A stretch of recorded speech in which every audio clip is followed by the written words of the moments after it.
My name's Christy Welliver. I'm from Columbia, Missouri. I am born and raised.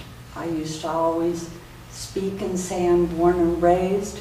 My father would correct me and say, no, pigs are raised, people are reared. So, I'm born and reared in Columbia. Excellent. And my disability is that I have an MS, multiple sclerosis, and I have been fighting in the area of trying to make medical marijuana legal for a long time, long before I ever used it myself. I knew that there were a lot of other people out there with MS that benefited immensely from the medication, and I found out about all the other cancer people, Parkinson's, whatever disability that people have where they found benefit from medical cannabis. And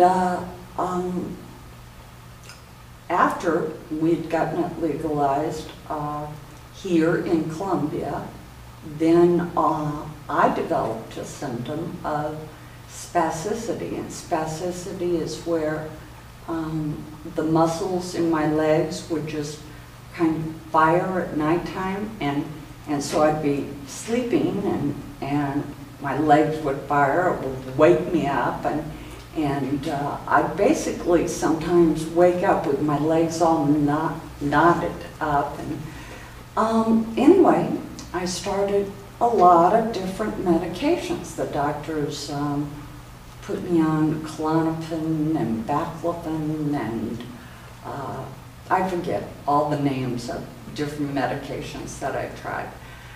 But they all had their side effects, and each one didn't agree with me for one reason or another.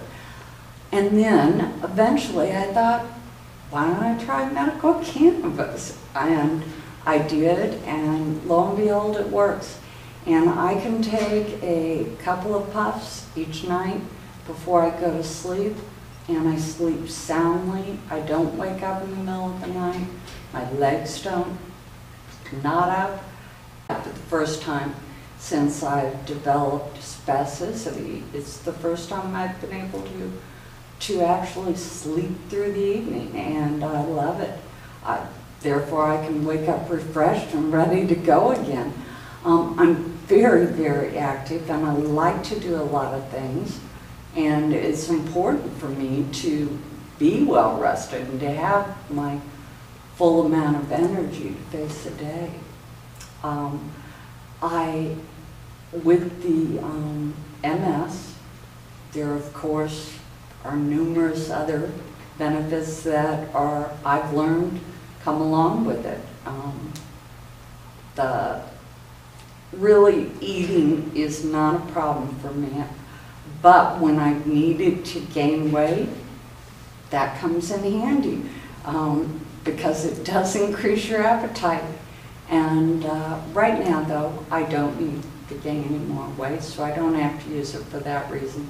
I do like being able to go the daytime without it, and then, like I said, just have some puffs at night in the privacy of my own home.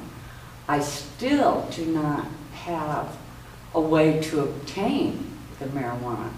Buying it from anyone would be illegal. In Columbia, you could there are all sorts of different sources of police that could get you, university cops, state cops, and it's only legal as far as Columbia policemen and within these city limits. So I do have to rely strictly on the benefit or the niceness of people around me, and they provide marijuana for me, and otherwise I would really have a problem since I can't buy. Tell me, Chris, what would your life be like without cannabis? Physically, what would it be like? definitely without cannabis, if I had to go back to the way it was for a period of time when I wasn't able to sleep through the night, it makes all the difference in the world that I'm able to get a good night's sleep, and I'm able to, like I said, be rested and ready to go. So in side effects from you using it for treatment of your insomnia? I have found no side effects from marijuana, and of course that is one of the benefits of marijuana, that there are no side effects. The only side effect would maybe be that you get tired, which is exactly the side effect that I want. Or another side effect might be increase in appetite, which I may want at that period of time, but I do not have any side effects that I don't like. It is so important to so many people that have tried so many other kinds of medications to get over whatever problem, whatever disease they're facing. And then they find that marijuana does work. It works in so many cases.